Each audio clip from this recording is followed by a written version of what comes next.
Hi, என்னோட பேர் Muthu Solaippan. Welcome to Groww Tamil YouTube channel. இந்த வீடியோவில் இப்போ நீங்கள் பார்த்த பையன் மாதிரி தான் நீங்களுமா எண்ட் ஆஃப் த மந்த் வரையில் பணம் எதுவுமே இருக்காது, எல்லாமே முன்னாடியே செலவு பண்ணிட்டு கடைசியில் மந்த் எண்டில் வரையில் ஒன்றுமே இல்லாமல் இருக்கக்கூடிய ஆளாக நீங்கள். அதனால ரொம்பவே ஸ்ட்ரெஸ்ஸாக இருங்களா? அதாவது உங்களோட ஸ்பெண்டிங் ஹேபிட்ஸ் ரொம்பவே பேடாக இருக்கா? அப்போது இந்த வீடியோ உங்களுக்காக தான். இந்த வீடியோவில் உங்களுக்கு இதை பற்றி தான் அதிகமாக பேச போகிறோம். ஸோ வாரன் பஃபெட் என்ன சொல்லியிருக்காரு? அவர் ரொம்ப சிம்பிளான ஒரு விஷயம் சொல்லியிருக்காரு. அதாவது நீங்கள் சம்பாரித்த பணத்தை செலவு பண்ணது போக மிச்சம் இருக்கிறது சேவிங்ஸ் கிடையாது. நீங்கள் சம்பாரித்த பணத்தை சேவ் பண்ணது போக மிச்சம் இருக்கிறத தான் நம்ம செலவு பண்ணணும் அப்படின்னு சொல்லியிருக்காரு. இதெல்லாம் ஓகே, எப்படி சேவ் பண்ணுறது அப்படின்னு சொல்லி நீங்கள் கேட்கலாம். ரொம்ப சிம்பிள், த்ரூ பட்ஜெட்டிங் தான் இதுக்கு சொல்யூஷன். ஸோ இந்த பட்ஜெட்டிங் எப்படி பண்ணுறது? ரொம்ப சிம்பிள். இன்றைக்கி டேட்டில் நிறைய ஆன்லைனில் டூல்ஸ் வந்துருச்சு, மொபைல் ஆப்ஸ் வந்துருச்சு, இல்லை சிஸ்டமில் பண்ணுறீங்கன்னா சாஃப்ட்வேர் வந்துருச்சு. பட் என்ன தான் இருந்தாலும் ஒரு பென் அண்ட் பேப்பர் எடுத்து நம்ம ஜாட் டவுன் பண்ணும்போது அதுக்கு ஒரு தனி எமோஷன் தாங்க. அண்ட் இன்றைக்கும் பார்த்திங்கன்னா பென் அண்ட் பேப்பர் எடுத்து நீங்கள் நோட் டவுன் பண்ணுற மெத்தட் ஜப்பானில் ரொம்பவே பாப்புலராக இருக்குது. அந்த மெத்தடுக்கு பேர் தான் கெக்கிபோ. இந்த கெக்கிபோவை பற்றி தான் இன்றைக்கி பார்க்க போகிறோம். ஸோ கெக்கிபோனா என்ன, இது எப்படி ஸ்டார்ட் ஆச்சு, இது எப்படி வேலை செய்யுது, இதுக்கு என்னென்ன ரூல்ஸ் இருக்குது, இதோட ப்ளஸ் என்ன மைனஸ் என்ன, இதை பற்றிலாம் இன்றைக்கி வீடியோவில் பார்க்க போகிறோம். ஸோ வீடியோவுக்கு போகிறதுக்கு முன்னாடி நீங்கள் நம்ம சேனலுக்கு சப்ஸ்கிரைப் பண்ணலன்னா பண்ணுங்கள். அண்ட் இந்த வீடியோவுக்கு லைக் பண்ணலைன்னா லைக் பண்ணுங்கள். ஏன்னா நாங்கள் குவாலிட்டி எஜுகேஷன் கண்டென்ட் தான் போஸ்ட் பண்ணுறோம். இதில் எந்த விதமான பை ஆர் செல் ரெக்கமெண்டேஷன் நாங்கள் கொடுக்கறதில்ல. வாங்க வீடியோக்குள்ளே போகலாம். கெக்கிபோ மெத்தட் ஒரு way of managing your money. உங்கள் பணத்தை எப்படி மேனேஜ் பண்ணுறது, அது எப்படின்னா உங்களோட அதாவது ஸ்பெண்டிங்கு, ஏர்னிங்ஸு, இது எல்லாத்தையும் ட்ராக் பண்ணி அதை ஜாட் டவுன் பண்ணி அனலைஸ் பண்ணுறது தான் இந்த மெத்தடோட சிறப்பு அம்சமே. ஸோ இதுக்கு பேர் கெக்கிபோ பட்ஜெட்டிங் மெத்தட், இல்லை கெக்கிபோன்னு ஷார்ட்டாக சொல்லுவாங்க. அண்ட் கெக்கிபோனா ஆக்சுவல் மீனிங் என்னென்னா ஹவுஸ் ஹோல்ட் ஃபைனான்ஸ் லெட்ஜர். இதுதான் அதனுடைய ஆக்சுவல் டிரான்ஸ்லேஷன், ஜாப்பனீஸ் டிரான்ஸ்லேஷன் இங்கிலீஷில். இந்த மெத்தடை யூஸ் பண்ணுறதுக்கு நீங்கள் பண்ண வேண்டியதெல்லாம் என்னென்னா, உங்களை ஏர்னிங்ஸு, ஸ்பெண்டிங்ஸு எல்லாத்தையும் ரைட் பண்ணணும் அந்த புக்கில். ஸோ அந்த புக்கில் நீங்கள் நார்மலாக யூஸ் பண்ணுற புக்கில் அதை ரைட் பண்ணிங்க அப்படின்னா அதை வச்சு உங்களால் உங்கள் பணம் எங்கே அதிகமாக ஸ்பெண்ட் ஆகுது, நீங்கள் எங்கே சேவ் பண்ணலாம் அப்படிங்கிற ஒரு கன்க்ளூஷனுக்கு இதனால் வர முடியும். அண்ட் உங்களுக்கு இந்த பென் அண்ட் பேப்பரில் நோட் பண்ணுற பழக்கம் இருக்கா? அதுவும் பென் அண்ட் பேப்பரில் உங்களோட இன்கம் அண்ட் எக்ஸ்பென்சஸை நோட் பண்ணுற பழக்கம் இருக்கா? இருக்குன்னா கமெண்ட்டில் உங்களோட இதை சொல்லுங்கள், எஸ் அப்படின்னு சொல்லிடுறேன். இதை யார் இன்வென்ட் பண்ணாங்கன்னு உங்களுக்கு இந்நேரத்துக்கு ரொம்ப ஆர்வமாக இருக்கும். இது ஜப்பானோட ஃபர்ஸ்ட் ஃபீமேல் ஜேர்னலிஸ்ட் 1904 இன்வென்ட் பண்ணாங்க இந்த மெத்தடை. அவங்க பேர் ஹனி மொட்டோகோ. இவங்க தான் இதை இன்வென்ட் பண்ணாங்க. இது ஒரு ஜாப்பனீஸ் ஹவுஸ் ஒய்ஃப்ஸுக்காக கிரியேட் பண்ண ஒரு அக்கௌண்டிங் மெத்தடுங்க. ஆனால் இது 2018 ஃபூமிகோ சீபா அப்படிங்கிற ஒரு ரைட்டர் ஒரு புக்கு பப்ளிஷ் பண்ணார், Kakeibo the Japanese art of saving money அப்படின்னு சொல்லிட்டு. அந்த புக்கை லான்ச் பண்ணோன்னே அப்படியே இது ரேபிட் ஃபயர் மாதிரி வேர்ல்டு வைடு நிறைய இடத்துக்கு இந்த புக்கு இந்த புக்கும் இந்த கான்செப்டும் ரொம்பவே பாப்புலராக ஆரம்பிச்சிருச்சு. ஓவராலாக இந்த மெத்தடை ஃபாலோ பண்ணையில் நம்ம மோர் அண்ட் மோர் அவேராக இருக்கோம் நம்மளோட ஸ்பெண்டிங் ஹேபிட்ஸை பற்றி அண்ட் நம்மளோட கோல்ஸோட அலைனாக இருக்கலையே. ஸோ இந்த மெத்தட் படி நம்ம ரொம்ப மைண்ட்ஃபுல்லாக ஸ்பெண்ட் பண்ணுவோம். அண்ட் நம்ம ஸ்பெண்ட் பண்ணுற மணி நம்ம கோலோட அலைண்டாக இருக்கா இல்லையாங்கிறது ஒவ்வொரு வாட்டியும் செக் பண்ணிகிட்டே இருப்போம். ஸோ இது மூலமா நம்மளுக்கு நம்மளோட மணி ஹேபிட்ஸ் ரொம்பவே இம்ப்ரூவ் ஆகும். அண்ட் இதனுடைய மெயின் அப்ஜெக்டிவ் என்னென்னா, உங்களோட ஃபினான்ஸை நீங்கள் கண்ட்ரோல் எடுக்கிறதுக்கு உங்களோட ஸ்பெண்டிங் ஹேபிட்ஸை நீங்கள் ஸ்லோ டவுன் பண்ணுறீங்க. ஸ்லோ டவுன் பண்ணி உங்களுக்கு தேவையில்லாத விஷயத்தில் நீங்கள் உங்களோட ஸ்பெண்டிங்ஸ் கம்ப்ளீட்டாக கம்மி பண்ணுறதுக்கு உண்டான வேலையும், அதே மாதிரி நீங்கள் அதிகமாக என்ஜாய் பண்ணக்கூடிய விஷயத்துக்கு நீங்கள் ஸ்பெண்ட் பண்ணக்கூடிய மாதிரி ஒரு மெத்தடை தான் இதில் இந்த புக்கில் பேசியிருப்பாங்க. இந்தியாவில் 2022 ஒரு சர்வே கண்டக்ட் பண்ணாங்க. அந்த சர்வே எப்படி பார்க்கல, நிறைய ஹவுஸ் ஹோல்ட்ஸில் 69% ஆஃப் த ஹவுஸ் ஹோல்ட்ஸ் ஃபினான்ஷியலாக இன்செக்யூராக ஃபீல் பண்ணுறாங்க. ஸோ இந்த ஃபினான்ஷியல் இன்செக்யூரிட்டி வரக்கூடிய இடங்களில் பட்ஜெட்டிங் பண்ணி ஸ்பெண்ட் பண்ணாங்கன்னா ஆட்டோமேட்டிக்காக அவங்களுக்கு ஒரு கண்ட்ரோல் இருக்கும். அது மட்டும் இல்லை, இன்னொரு முக்கியமான விஷயம், 35% உங்களால் உங்களோட ஸ்பெண்டிங்ஸை கட் பண்ண முடியும் இந்த மெத்தட் யூஸ் பண்ணுறதுனால அப்படின்னு சொல்கிறாங்க. ஸோ அது ரொம்ப நல்ல விஷயம் இல்லையா? ஸோ இந்த கெக்கிபோ மெத்தட் பற்றி நிறைய பேசிட்டோம். ஸோ இது எப்படி ஆக்சுவலாக ஒர்க் ஆகுது, இதுக்கு என்னென்ன ரூல்ஸ் இருக்குது அப்படின்னு சொல்லி இன்னும் டீட்டெயிலில் நம்ம போய் அண்டர்ஸ்டாண்ட் பண்ணிக்கலாம். ஸோ இந்த மெத்தட் வேலை செய்ய வைக்கிறதுக்கு நம்மளுக்கு தேவை ஒரு பென் அண்ட் பேப்பர், இல்லை ஒரு பென் அண்ட் நோட் புக், அவ்வளோதாங்க. Very very simple. இதில் நம்ம என்ன பண்ணணும்னா, beginning of the month start ஆனோடனே நம்மளோட ப்ரொஜெக்டட் ஏர்னிங்ஸ் என்ன, நம்ம எவ்வளோ ஸ்பெண்ட் பண்ண போகிறோம், எவ்வளோ சேவ் பண்ண போகிறோம் அப்படிங்கிறத நம்ம லிஸ்ட் அவுட் வந்து பண்ணணும். ஸோ இந்த மெத்தடுக்கு 4 கொஷின் ரொம்ப இம்பார்ட்டன்ட். அதாவது ஃபர்ஸ்ட் கொஷின் வந்து எவ்வளோ பணம் ஸ்பெண்ட் பண்ணணும், எவ்வளோ பணம் சேவ் பண்ணணும். அதே மாதிரி 3வது எவ்வளோ பணம் ஸ்பெண்ட் பண்ணிகிட்ருக்கீங்க இப்போது. 4வது கொஷின் இதில் எங்கெங்கே நம்மளால் வந்து இம்ப்ரூவ் பண்ண முடியும். ஸோ இந்த 4 கொஷின் நம்ம மைண்டில் வச்சுக்கிட்டு இந்த மெத்தடை நம்ம வந்து அப்ரோச் பண்ணணும். அதுலேயும் முக்கியமாக இந்த லாஸ்ட் கொஷின் எங்கே நம்ம இம்ப்ரூவ் பண்ணலாம் மாதம் அப்படிங்கிறது இல்லையா, இது வந்து ஒரு ஓப்பன் எண்டட் கொஸ்டின். ஸோ இது ஓப்பன் எண்டட் கொஸ்டின் போது இது நீங்கள் இன்ட்ரோஸ்பெக்ட் பண்ணி உங்களோட ஹேபிட்ஸை ரிஃப்ளெக்ட் பண்ணி பார்த்து நீங்களே வந்து ஒரு ஓன் ஜட்ஜ்மெண்ட்டுக்கு வந்து வர முடியும். அதுதான் வந்து இதனுடைய இந்த கொஷினோட பவரே. ஸோ ஃபர்ஸ்ட் ஸ்டெப்பு, உங்களோட இன்கம்மை நீங்கள் நோட் டவுன் பண்ணணும். உங்களோட இன்கம் சோர்ஸ் என்னென்ன, உங்களுக்கு சேலரியாக வரலாம், ரெண்ட் வரலாம், டிவிடெண்ட்ஸ் வரலாம், என்னென்ன இந்த மாதிரி வந்து இன்கம் சோர்ஸ் இருக்குது, எல்லா இன்கம் சோர்ஸையும் நீங்கள் ஜாட் டவுன் பண்ணணும் அந்த மந்த்துக்கு. செகண்டு சேவிங்ஸ் கோல். ஸோ சேவிங்ஸ் கோல்ங்கும் போது நீங்கள் இந்த மாதம் எனக்கு வரக்கூடிய டோட்டல் இன்கமில் எப்படி நான் சேவ் பண்ண போகிறேன், எவ்வளோ பர்சன்டேஜ், மேபி எவ்வளோ பர்சன்டேஜ் நான் சேவ் பண்ண போகிறேன், இல்லை எவ்வளோ அமௌண்ட், ஒரு ஃபிக்ஸடாக ஒரு அமௌண்ட் சேவ் பண்ண போகிறேன், இல்லை நான் வந்து ஒரு ஐட்டம் வாங்கணும் அதுக்கு உண்டான ஐட்டத்துக்கு மாதம் நான் சேவ் பண்ண போகிறேன்.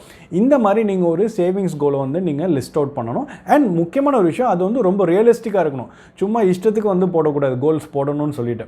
ஸோ இந்த மாதிரி நம்ம சேவிங்ஸ் கோலை வந்து லிஸ்ட் அவுட் பண்ணது பிறகு நீங்கள் உங்களே வந்து ஒரு கேள்வி கேட்டுக்கலாம், நம்ம மாதம் எவ்வளோ வந்து சேவ் பண்ணணும், நம்மளோட பட்ஜெட்டில் அந்த சேவ் பண்ணுற அமௌண்ட்டை பட்ஜெட்டில் ஆட் பண்ணணும் அப்படிங்கிறத நம்மளே வந்து டிசைட் பண்ணிக்கலாம். ஸோ தட் இதனால் என்ன ஆனால் ஆக்சிடெண்ட்டாக நாளைக்கு இந்த பணத்தை வந்து தேவையில்லாமல் போய் செலவு பண்ணிட மாட்டீங்க. ஸோ இதுதான் இதனுடைய கோல். ஸோ நீங்கள் இதுக்கு முன்னாடி ஏதாவது வந்து கோல் செட் பண்ணி, சேவிங்ஸ் கோல் செட் பண்ணி அக்கம்ப்ளிஷ் பண்ணியிருக்கீங்க அப்படின்னா கமெண்ட் பாக்ஸில் வந்து போடுங்க. 3வது ஸ்டெப்பு, உங்களோட எக்ஸ்பென்ஸை நீங்கள் ட்ராக் பண்ணுறது. இதில் ரொம்ப ரொம்ப முக்கியமான விஷயம் என்னென்னா, ஆத்தர் என்ன சொல்கிறாரு, எல்லா விதமான எக்ஸ்பென்ஸையும் நம்ம ஜாட் டவுன் பண்ணணும். அது சின்ன எக்ஸ்பென்ஸாக இருக்கலாம், இல்லை பெரிய எக்ஸ்பென்ஸாக இருக்கலாம், அதை பற்றி கவலை இல்லை. இன்சிக்னிஃபிகண்ட்டாக இருந்தாலும் பரவாயில்ல, அதை நம்ம ஜாட் டவுன் பண்ணணும். அண்ட் ஜாட் டவுன் பண்ணதுக்கப்புறம் அதை 4 விதமாக வந்து கிளாஸிஃபை வந்து பண்ணலாம் அப்படிங்கிற மாதிரி சொல்கிறாரு. அது 4 விதமாக என்னென்ன அப்படின்னு சொல்லிட்டு ஒன் பை ஒன்னாக பார்க்கலாம். ஃபர்ஸ்ட் வந்து நீட்ஸ்னால் என்ன, உங்களுக்கு மாதம் வந்து கம்பல்சரி இதெல்லாம் வந்து ரொம்ப அடிப்படையாக தேவை, உங்கள் வாழ்க்கையை ரன் பண்ணுறதுக்கு தேவைப்படக்கூடிய ஒரு விஷயம். லைக் ஒரு ஹவுஸ் ரெண்ட்டாக இருக்கலாம், ஒரு யூட்டிலிட்டி பில்ஸாக இருக்கலாம், கிராசரி, ஃப்ரூட்ஸ் அண்ட் வெஜிடபிள்ஸ் நீங்கள் வாங்குறதுக்கு ஸ்பெண்ட் பண்ணுறா இருக்கலாம், இங்கேருந்து நீங்கள் டெய்லி ஆஃபீஸ்க்கு போயிட்டு வரதோ இல்லை ஸ்கூலுக்கு போயிட்டு வரதுக்கு உண்டான பெட்ரோல் எக்ஸ்பென்ஸாக இருக்கலாம். இது எல்லாமே வந்து நீட்ஸ். இதெல்லாம் வந்து நம்மளால் கட் ஷார்ட்டே பண்ணவே முடியாது. ஸோ இதெல்லாம் வந்து இந்த கேட்டகரி கீழே நம்ம கிளாஸிஃபை பண்ணணும். இந்த மாதிரி எக்ஸ்பென்ஸ் எது வந்தாலும் வந்து நீட்ஸு கீழே நம்ம கிளாஸிஃபை பண்ணணும். 2வது விதமான எக்ஸ்பென்ஸ் என்னென்னா வாண்ட்ஸ். ஸோ வாண்ட்ஸுங்கும் போது இது வந்து உங்களுக்கு சந்தோஷத்தை கொடுக்கக்கூடிய ஒரு விஷயம், ஒரு கம்ஃபர்ட் லெவலில் கொடுக்கக்கூடிய விஷயம், உங்கள் லைஃப்பை வந்து ஒரு நெக்ஸ்ட் லெவலில் எலிவேட் பண்ணக்கூடிய ஒரு விஷயம். இந்த மாதிரி விஷயங்கள் எல்லாம் வந்து வாண்ட்ஸில் வரும். ஃபார் எக்ஸாம்பிள், நீங்கள் ஷாப்பிங் பண்ணுறதா இருக்கலாம், இல்லை என்டர்டெயின்மெண்ட்காக இருக்கலாம், இல்லை மூவிக்கு போகிறீங்க, இல்லை டைனிங் பண்ணுறீங்க, ஃப்ரெண்ட்ஸோட ஃபேமிலியோட பண்ணுறீங்க, ஹோட்டலுக்கு போகிறீங்க, இந்த மாதிரி டூர் போகிறீங்க, இது எல்லாமே வந்து வாண்ட். அதாவது இது வந்து கண்டிப்பாக அவசியம் கிடையாது, பட் ஆனால் இது பண்ணால் உங்களுக்கு ஒரு என்ன சொல்கிறது, ஒரு லைஃப் வந்து ரொம்ப எக்ஸைட்டிங்காக இருக்கக்கூடிய ஒரு விஷயமா வந்து இருக்கும். ஸோ இதெல்லாம் இதுக்கு கீழே நீங்கள் ஜாட் டவுன் பண்ணணும். 3வது வந்து கல்ச்சருங்கும் போது ரொம்ப சிம்பிள். அதாவது நீங்கள் வந்து ஒரு மியூசியம் போகிற எக்ஸ்பென்ஸாக இருக்கலாம், இல்லை மியூசிக் கான்சர்ட்டுக்கு போகிற எக்ஸ்பென்ஸாக இருக்கலாம். இந்த மாதிரி வந்து கல்ச்சர் ரிலேட்டடாக இருக்கக்கூடிய விஷயங்கள் எல்லாம் வந்து இதுக்கு கீழே வந்து நீங்கள் கிளாஸிஃபை பண்ணலாம். 4வது category unexpected expenses. So unexpected எக்ஸ்பென்சஸ்னால் என்ன, பேர்லேயே இருக்குது. லைக் ஒரு எமர்ஜென்சி சுச்சுவேஷனாக இருக்கலாம், ஒரு ஹாஸ்பிட்டலுக்கு பே பண்ணியிருப்பீங்க பில்ஸை, இல்லை உங்களுக்கு கார் பிரேக் டவுன் ஆகிருக்கும், அதுக்காக கார் சர்வீஸ் பண்ணியிருப்பீங்க, இல்லை வீட்டில் ஏதாவது ரிப்பேர் ஒர்க் நடந்திருக்கும், அதுக்கு உண்டான செலவு பண்ணியிருப்பீங்க. இதெல்லாம் வந்து அன்எக்ஸ்பெக்டடான எக்ஸ்பென்ஸ். ஸோ இந்த கக்கிபோ மெத்தடில் அவங்க என்ன எதிர்பார்க்குறாங்கன்னா, உங்களோட எக்ஸ்பென்சஸை டெய்லி பேசிஸில் ஜாட் டவுன் பண்ணணும். அண்ட் அந்த எக்ஸ்பென்சஸை இந்த 4 கேட்டகரிக்குள்ளே அதை கிளாஸிஃபை பண்ணணும் அப்படிங்கிறாங்க. அதே மாதிரி ஒவ்வொரு வாட்டியும் நீங்கள் ஒரு பொருளோ வாங்கல இந்த விஷயத்தை வந்து அவங்க மனசில் வச்சுக்க சொல்கிறாங்க. அதாவது உங்களே வந்து கேள்வி கேட்டுக்க சொல்கிறாங்க. இந்த பொருள் நம்மளுக்கு நிஜமாவே தேவையா, இது வாங்கினா நம்ம யூஸ் பண்ணுவோமா யூஸ் பண்ண மாட்டோமா, இது வாங்கினா நம்மளுக்கு வீட்டில் வைக்கிறதுக்கு இடம் இருக்கா, இது எந்த அளவுக்கு நம்மளுக்கு தேவை, இது நிஜமாவே நம்மளால் அஃபோர்ட் பண்ண முடியுமா, இது தேவையில்லாத எக்ஸ்பென்ஸாக இல்லை கண்டிப்பாக வந்து அடிப்படையான தேவைப்படக்கூடிய ஒரு எக்ஸ்பென்ஸாக. இந்த மாதிரி ஒவ்வொரு வாட்டியும் ஒரு பொருளை வாங்க போகிறதுக்கு முன்னாடி நீங்கள் உங்களுக்கே கேள்வி கேட்கல ரொம்பவே வந்து மைண்ட்ஃபுல்லாக நீங்கள் உங்களோட ஸ்பெண்டிங் ஹேபிட்ஸை நீங்கள் கல்டிவேட் பண்ணுறீங்க. அது மூலிமா நிஜமாக தேவையாக இருந்தால் வாங்குறீங்க, இல்லை இந்த இம்பல்சிவாக வந்து பார்த்தோன்னா டக்குன்னு அட்ராக்ட் ஆகி பை பண்ணுற அந்த இதெல்லாம் வந்து கட் டவுன் ஆகும். ஸோ இந்த மாதிரி விஷயங்கள் கட் டவுன் ஆகல உங்களுக்கு நிறைய வந்து சேவிங்ஸும் வந்து ஏற்படுறதுக்கு நிறைய வாய்ப்புகள் வந்து உண்டு, ஸ்பெண்டிங் வந்து கட் பண்ணுறதுக்கு நிறைய வாய்ப்புகள் உண்டு. அடுத்த ஸ்டெப்பு சேவிங்ஸை கால்குலேட் பண்ணுறது. ஸோ சேவிங்ஸை கால்குலேட் பண்ணல என்னென்னா, அந்த ஒரு மாதம் முடிஞ்சோடனே மொத்தமாக நம்மளுக்கு எவ்வளோ இன்கம் வந்திருக்கு, மொத்தமாக நம்ம எவ்வளோ செலவு பண்ணியிருக்கோம், இந்த செலவு பண்ணதையும் இன்கம்மையும் வந்து மைனஸ் பண்ணால் வர டிஃப்ரென்ஸ் தான் வந்து சேவிங்ஸ். ஸோ இந்த சேவிங்ஸ் அமௌண்ட்டு எவ்வளோ அப்படின்னு சொல்லி நம்ம அரைவ் பண்ணணும். And last step reflect and review. So எவ்வளோ சேவ் பண்ணியிருக்கீங்கன்னு உங்களுக்கு தெரிஞ்சிருச்சு இல்லையா, நீங்கள் எவ்வளோ சேவ் பண்ணிங்களோ அது உங்களோட சேவிங்ஸோட கோல் ஒன்று செட் பண்ணிங்களா ஸ்டார்டிங்கில், அதோட மேட்ச் ஆகுதா இல்லையா அப்படிங்கிறத பார்க்கணும். ஸோ மேட்ச் ஆகுதா இல்லையாங்கிறத எப்படி நம்ம ரிவ்யூ பண்ண முடியும் அப்படின்னு கேட்டிங்கன்னா, நம்ம ஏற்கனவே சொன்னோம்ல 4 கொஷின், நம்ம எவ்வளோ ஸ்பெண்ட் பண்ணணும், அதே மாதிரி எவ்வளோ சேவ் பண்ணணும்னு நினைக்கிறோம், ஆனால் எவ்வளோ ஸ்பெண்ட் பண்ணியிருக்கோம், ஸோ எங்கே இதில் அடுத்த மாதம் வந்து இம்ப்ரூவ் பண்ணலாம், இந்த 4 கொஷனுக்கு நம்ம ஆன்சர் சொல்லலை. இப்படி நம்ம ரிவ்யூ பண்ணி ரிஃப்ளெக்ட் பண்ணல நம்மளால் வந்து ஒரு கெஸ்ஸுக்கு, அதாவது நம்மளே வந்து நம்மளால் வந்து ஒரு ஆன்சர் வந்து கொண்டு வர முடியும். ஸோ இதை மாதம் நம்ம பண்ணல என்ன ஆகுது, ஆட்டோமேட்டிக்காக நம்மளோட ஸ்பெண்டிங் ஹேபிட்ஸ் வந்து ரொம்பவே வந்து இம்ப்ரூவ் ஆகுது. ஆட்டோமேட்டிக்காக நம்மளோட சேவிங்ஸ் கோலை அச்சீவ் பண்ணுறதுக்கு உண்டான வேலைகளை நோக்கி நம்ம பண்ணிகிட்டு இருப்போம். ஒரு பாயிண்ட் ஆஃப் டைமில் நம்மளோட சேவிங்ஸ் கோலை வந்து நம்ம அச்சீவ் பண்ண ஆரம்பிச்சிருவோம் கன்சிஸ்டண்ட்டாக month on month. So bottom line என்னென்னா, இட் இஸ் நாட் நெசசரி நம்மளோட எக்ஸ்பென்ஸ் எல்லாத்தையும் கட் டவுன் பண்ணணுங்கிறது அவசியம் இல்லை. அதாவது நம்மளுக்கு தேவையில்லாத விஷயத்தில் ஸ்பெண்ட் பண்ணாமல் நம்ம என்ஜாய் பண்ணக்கூடிய விஷயத்துக்காக நம்ம ஸ்பெண்ட் பண்ணோம் அப்படின்னா நம்மளுக்கு வந்து ஒரு சாட்டிஸ்ஃபேக்ஷன் கிடைக்கும். அதுதான் வந்து இதனுடைய கோலே. அண்ட் உங்களுக்கு வந்து ஜாப்பனீஸ் மேனேஜ் பண்ணுற மெத்தட், மணி மேனேஜ் பண்ணுற சீக்ரெட் மெத்தட்ஸ்லாம் உங்களுக்கு தெரியணும் அப்படின்னா அதுக்குண்டான வீடியோஸ் இருக்குது, அதனோட லிங்க் வந்து டிஸ்கிரிப்ஷனில் கீழே கொடுத்துருக்கோம். இதை நீங்கள் கிளிக் பண்ணி கூட நீங்கள் பார்த்துக்கலாம். இன்னும் இந்த கெக்கீபோ மெத்தடை இன்டெப்த்தாக போய் இப்போ பார்க்கலாம், ஒரு எக்ஸாம்பிளோட சொல்லி பார்ப்போம். ஸோ நீங்கள் வந்து ஒரு மாதத்துக்கு 1,80,000 ரூபா வந்து நீங்கள் சம்பாதிக்கிறீங்கன்னு வச்சுப்போம். அண்ட் உங்களுக்கு வந்து யூஆர் மேரிட், பட் ஆனால் உங்களுக்கு குழந்தை இல்லை. இந்த சிச்சுவேஷனில் உங்களோட ஏர்னிங்ஸ் வந்து இது. ஸோ அப்போ என்ன பண்ணுவீங்க, ஃபர்ஸ்ட் வந்து உங்களோட இன்கம் என்னன்னு சொல்லிட்டு நீங்கள் ட்ராக் பண்ணி எழுதுறீங்க. செகண்ட் ஸ்டெப்பு நம்மளோட ஒரு சேவிங்ஸ் கோல் செட் பண்ணணும். சேவிங்ஸ் கோல் போது நான் வந்து அடுத்த வருஷத்தில் வந்து ஒரு கார் வாங்கணும். ஸோ காருக்கு வாங்குறதுக்கு தேவையான ஒரு பேசிக்காக தேவைக்கூடிய டவுன் பேமெண்ட்டுக்கு உண்டான பணத்தை நான் ரெடி பண்ணணும். அது இல்லாமல் வந்து ஒரு சில ஃப்யூச்சருக்கு தேவையான ஒரு சில விஷயங்களில் நம்ம இன்வெஸ்ட் பண்ணணும் அப்படின்னு நான் பார்க்கல. ஸோ அதுக்கு நான் சேவிங்ஸ் கோல் நான் போடுறேன், நீங்கள் ஸ்க்ரீனில் பார்க்கலாம். அது எமர்ஜென்சி ஃபண்டுக்கு 10,000, ரிட்டையர்மெண்ட் ஃபண்டுக்கு 10,000, இன்வெஸ்ட்மெண்ட் 10,000 பண்ணணும், அண்ட் காருக்கு உண்டான சேவிங்ஸ்க்கு 20,000, மொத்தம் 50,000 ரூபா நான் சேவிங்ஸ் கோலை வந்து நான் வச்சிருக்கேன் எவ்ரி மந்த். மூணாவது வந்து நம்ம என்னென்ன எக்ஸ்பென்ஸ் பண்ணுறோம் அப்படின்னு சொல்லிட்டு நம்ம ஜாட் டவுன் பண்ணணும். அண்ட் அதை வந்து 4 விதமான கேட்டகரியாக வந்து நம்ம கிளாஸிஃபை பண்ணணும்னு நான் சொல்லியிருந்தேன் இல்லையா. ஸோ நீங்கள் ஸ்க்ரீனில் பார்க்கலாம். ஃபர்ஸ்ட் கேட்டகரி என்ன, எக்ஸ்பென்ஸ் வந்து நீட்ஸ், அதாவது எசென்ஷியல் எக்ஸ்பென்ஸாக நம்ம வந்து ட்ராக் பண்ணுறோம். அது வந்து பார்த்தீங்கன்னா rent, utilities, grocery, transportation, insurance, debt, அதே மாதிரி மற்ற நீட்ஸ் எல்லாம் சேர்த்து பார்த்தீங்கன்னா ஒரு 1,00,000 ரூபா வந்து செலவு பண்ணியிருக்கேன்னு சொல்லி நான் அதில் போட்டிருக்கேன்.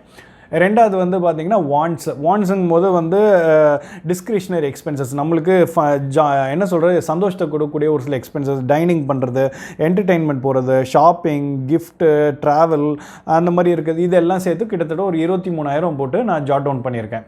அதே மாதிரி கல்ச்சர் எக்ஸ்பென்ஸில் வந்து பார்க்கல, ஸ்க்ரீனில் பார்ப்பீங்க, அதில் ஒரு 5,000 ரூபா வந்து மியூசிக் ஈவெண்ட்டுக்கு போனதுக்காக ஒன்று போட்டிருப்பேன் நான். அண்ட் நாலாவது வந்து அன்எக்ஸ்பெக்டட் எக்ஸ்பென்சஸ் என்னன்னு சொல்லி நான் ஜாட் டவுன் பண்ணியிருப்பேன், அது ஸ்க்ரீனில் பார்க்கலாம். அன்எக்ஸ்பெக்டட் எக்ஸ்பென்ஸ் ஒரு மெடிக்கல் எமர்ஜென்சிக்கு ஒரு 8,000, கார் ரிப்பேருக்கு ஒரு 2,000, மொத்தம் வந்து ஒரு 10,000 ரூபா வந்து செலவு பண்ணியிருக்கேன். ஸோ ஃபைனலாக டோட்டல் எக்ஸ்பென்ஸ் எவ்வளோ வருது, 1,38,000 வருது. அண்ட் ஸோ நான் இப்போ அடுத்த ஸ்டெப் என்ன பண்ணணும், எவ்வளோ சேவ் பண்ணியிருக்கேன்னு சொல்லிட்டு நான் வந்து செக் பண்ணணும். ஸோ சேவ் பண்ணனா என்ன, டோட்டல் இன்கம் எவ்வளோ, 1,80,000. எவ்வளோ சேவ் பண்ணேன், 1,38,000. ஸோ பாக்கி எவ்வளோ இருக்குது, கிட்டத்தட்ட வந்து 42,000 ரூபா வந்து பாக்கி இருக்குது. இப்போது உங்களோட சேவிங்ஸ் கோல் என்ன, 50,000. ஆனால் நீங்கள் எவ்வளோ சேவ் பண்ணியிருக்கீங்க, 42,000. So it is not bad, it is not at all bad. But ஆனால் அந்த 8,000 கேப் இருக்கு இல்லையா, அதை எப்படி நம்ம வந்து இம்ப்ரூவ் பண்ணி அடுத்த மாதம் வந்து நம்ம அதை மேக்கப் பண்ணுறது அப்படிங்கிறதுக்கு உண்டான வேலைகள் வந்து நம்ம ரிஃப்ளெக்ட் பண்ணணும். அதை எப்படி ரிஃப்ளெக்ட் பண்ண நான் சொல்லியிருக்கேன். லைக் வந்து நம்மளுக்கு வந்து என்ன ஸ்பெண்ட் பண்ணியிருக்கோம், நம்ம எவ்வளோ சேவ் பண்ணியிருக்கோம், நம்ம என்ன ஸ்பெண்ட் பண்ணிகிட்டு இருக்கோம், அண்ட் இதை வந்து நம்ம எப்படி இம்ப்ரூவ் பண்ண முடியும், இந்த மாதிரி நம்ம யோசிக்க ஆரம்பித்தோன்னா இதை வந்து இந்த கேப்பை வந்து நம்ம பிரிட்ஜ் பண்ண முடியும். ஸோ இந்த டெம்ப்ளேட் உங்களுக்கு பிடிச்சிருக்கு அப்படின்னா இது வந்து ஒரு பேசிக் டெம்ப்ளேட்டாக நாங்கள் வந்து ஒரு கிரியேட் பண்ணி வச்சுருக்கோம், ஒரு மந்த்லி பட்ஜெட் டெம்ப்ளேட்னு சொல்லிட்டு. அதோட லிங்க் வந்து கீழே கொடுத்துருக்கோம், நீங்கள் அதை கிளிக் பண்ணி நீங்கள் டவுன்லோட் பண்ணிக்கலாம். And it is completely customisable. So உங்களுக்கு வந்து ஏதாவது ஆட் பண்ணணும் இல்லை டெலீட் பண்ணணும்னா நீங்கள் அதை ஆட் பண்ணலாம், டெலீட் பண்ணலாம். உங்களுக்கு ஏற்ற மாதிரி நீங்கள் கஸ்டமைஸ் பண்ணி நீங்கள் இதை ட்ராக் டவுன் பண்ண ஆரம்பிக்கலாம். அடுத்தது இந்த Kakeibo மெத்தட்னால என்னென்ன அட்வான்டேஜஸ் டிஸ்அட்வான்டேஜஸ் இருக்குன்னு சொல்லிட்டு பார்க்கலாம். ஃபர்ஸ்ட் வந்து நம்மளோட ஸ்பெண்டிங் ஹேபிட்ஸ் மேலே நம்மளுக்கு ரொம்ப அவேர்னஸ் வந்து க்ரியேட் ஆகும். பார்த்து தான் வந்து ஸ்பெண்ட் பண்ணுவோம், தேவையுள்ளது ஸ்பெண்ட் பண்ணுவோம், தேவையில்லாததுக்கு செலவு பண்ண மாட்டோம். இதெல்லாம் வந்து நம்மளுக்குள்ளே வந்து இதை ரெகுலராக ஃபாலோ பண்ணையில் வந்து இன்கல்கேட் ஆயிரும். இந்த மெத்தட் மூலிமா நம்மளுக்கு ஒரு பட்ஜெட் க்ரியேட் பண்ண முடியும். அதாவது எவ்வளோ சேவ் பண்ணணும், எவ்வளோ ஸ்பெண்ட் பண்ணுறோம், எவ்வளோ இன்கம் இது பண்ணுறோம், இது எல்லாத்தையும் வந்து ட்ராக் பண்ண முடியும். ஸோ இதெல்லாம் ட்ராக் பண்ணி ஃபைனலாக நம்மளுக்கு சேவ் பண்ணுறோன்னா அந்த சேவ் பண்ண பணத்தை வச்சு எமர்ஜென்சி ஃபண்ட்ஸுக்கு யூஸ் பண்ணலாம், இல்லை இன்வெஸ்ட்மெண்ட்ஸுக்கு யூஸ் பண்ணலாம், இல்லை வேறு ஏதாவது ஃபினான்ஷியல் ஆக்டிவிட்டீஸ்க்காக வந்து பிளான் பண்ண முடியும். அண்ட் மூணாவது வந்து இந்த ஃபைனான்சிங், அதாவது இந்த எக்ஸ்பென்ஸை ட்ராக் பண்ணுறது ரொம்ப சிம்பிளிஃபை வந்து பண்ணியாச்சு. ஏன்னா வந்து 4 விதமாக கிளாஸிஃபை பண்ணையில் நம்மளுக்கே தெரிய ஆரம்பிச்சிடும், நோட் டவுன் பண்ணையில் இதெல்லாம் வந்து நல்ல எக்ஸ்பென்ஸு, இதெல்லாம் இதெல்லாம் வந்து கொஞ்சம் அதிகமாக நம்ம தேவைக்கு அதிகமாக வந்து ஸ்பெண்ட் பண்ணக்கூடிய விஷயங்கள் அப்படின்னு சொல்லி எழுத நம்மளுக்கே வந்து ட்ராக் பண்ண ஆரம்பிச்சிடலாம். அண்ட் 4வது வந்து நம்மளோட இம்பல்சிவ் பர்ச்சேசஸை ரொம்பவே வந்து கம்மி பண்ணிடும். ஏன்னா வந்து ஒன்ஸ் நம்ம கேள்வி கேட்டு நம்ம ஸ்பெண்ட் பண்ண ஆரம்பித்தோம் அப்படின்னா ஆட்டோமேட்டிக்காக தேவையில்லாத விஷயங்களுக்கு நம்ம ஸ்பெண்ட் பண்ண மாட்டோம். ஸோ இந்த இம்பல்சிவ் பையிங் எல்லாமே வந்து பயங்கரமாக வந்து குறைஞ்சிரும். இதனோட டிஸ்அட்வான்டேஜஸ் என்னன்னு சொல்லி பார்க்கலாம். ஃபர்ஸ்ட் டிஸ்அட்வான்டேஜ் என்னென்னா, இது கம்ப்ளீட்டாக வந்து மேனுவலாக நம்ம ரெக்கார்ட் மெயின்டைன் பண்ண வேண்டிய ஒரு விஷயம். ஸோ இது வந்து ப்ராப்பராக நம்ம ஒவ்வொரு வாட்டியும் மேனுவலாகவே மெயின்டைன் பண்ணுறதுனால அது வந்து நிறைய பேருக்கு அதை வந்து செட் ஆகிறது கிடையாது. ரெண்டாவது வந்து it requires lot of record keeping. அதாவது ப்ராப்பராக ட்ராக் பண்ணி கொண்டு வந்துக்கிட்டே இருக்கணும். இது எல்லாராலையும் வந்து பண்ணவும் வந்து முடியாது. அண்ட் மூணாவது வந்து இதில் பெரிய இன்வெஸ்ட்மெண்ட் ரிலேட்டடாகவோ இல்லாட்டி ஃப்யூச்சர் பிளானிங் ரிலேட்டடாகவோ அந்த ரிட்டையர்மெண்ட் பிளானிங் ரிலேட்டடாகவோ வந்து இதுக்கு எந்த விதமான ப்ரொவிஷன்ஸ் வந்து கிடையாது. ஸோ இந்த 3 டிஸ்அட்வான்டேஜஸ் வந்து இந்த மெத்தடில் வந்து இருக்குது. ஸோ ஆன் கன்க்ளூடிங் நோட், உங்களுக்கு பணம் சேவ் பண்ணுறது கஷ்டமாக இருக்குது, அப்போது நீங்கள் பட்ஜெட்டிங் போடுறது கஷ்டமாக இருக்குது அப்படின்னா இந்த மாதிரி மெத்தடுக்கு தான், இந்த மாதிரி ப்ராப்ளம்ஸ் இருக்கிறதுக்கு தான் இந்த Kakeibo மெத்தட் வந்து பார்த்திங்கன்னா ரொம்பவே யூஸ்ஃபுல்லாக இருக்கும். ஸோ இந்த மெத்தடை யூஸ் பண்ணி நம்ம பட்ஜெட் போட்டு நம்ம ஸ்பெண்டிங்கை ட்ராக் பண்ணி நம்மளோட சேவிங்ஸை இம்ப்ரூவ் பண்ணுறதுக்கு ரொம்பவே யூஸ்ஃபுல்லாக இருக்கும். ஸோ நீங்கள் இந்த மெத்தடை ட்ரை பண்ணி உங்களோட ஃபீட்பேக்கை கமெண்ட்ஸ் பாக்ஸில் வந்து சொல்லுங்கள். ஸோ தட் எங்களுக்கும் வந்து என்கரேஜிங்காக இருக்கும், நம்ம பண்ணது வந்து ஏதோ ஒரு விதத்தில் உங்களுக்கு லைஃப்பில் வந்து யூஸ்ஃபுல்லாக இருக்குது அப்படின்னு சொல்லிட்டு. So hope you like the video. பிடிச்சிருக்குன்னா லைக் பண்ணுங்கள், ஷேர் பண்ணுங்கள், சப்ஸ்கிரைப் பண்ணுங்கள். நன்றி, வணக்கம்.